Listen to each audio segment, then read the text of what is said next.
গাঁও এটাত এঘৰ দুখীয়া পৰিয়াল আছিল। সেই পৰিয়ালটোৱে খেতিৰ ওপৰতে নিৰ্ভৰ কৰি পৰিয়ালটোৰ পালন পোষণ কৰে।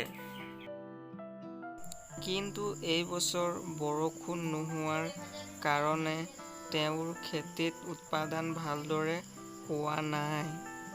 কাৰণে এসাঁজ ভাত খাবলৈও পোৱা নাই। তেতিয়া খেতিয়কজনে ক'লে, এৰা খেতিৰ উৎপাদন কম হোৱাৰ কাৰণে এতিয়া এসাঁজ খাবলৈ পোৱাটো টান হৈ গৈছে। তেতিয়া তেওঁৰ ঘৈণীয়েকজনীয়ে ক'লে, এৰা আজি গোটেই দিনটো দেখোন লঘোণতে আছোঁ। সেই তেনেকৈ হ'লে ঘৰখন কেনেদৰে চলিব বাৰু? তেতিয়া তেওঁৰ সৰু ছোৱালীজনীয়ে ক'লে, মা আমি দেখোন যোৱাকালিৰ পৰা একোৱেই খোৱা নাই, ভোক লাগিছে মা। বুলি কৈ ছোৱালীজনীয়ে কান্দিবলৈ ধৰিলে। তেতিয়া তেওঁৰ দেউতাকে ক'লে, কান্দিব নালাগে মাইনা বুলি কৈ ভগৱানৰ নাম ল'বলৈ ধৰিলে।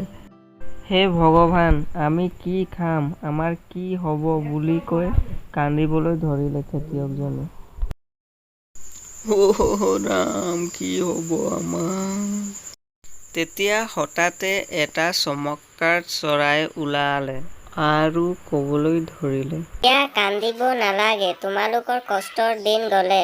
বুলি কৈ চৰাইজনীয়ে তেওঁলোকক খাদ্যৰ উপৰিও ধন সম্পত্তি প্ৰদান কৰি সিহঁতৰ দৰিদ্ৰতা সমাপ্ত কৰিলে আৰু চৰাইজনীয়ে লুপ্ত হৈ গ'ল।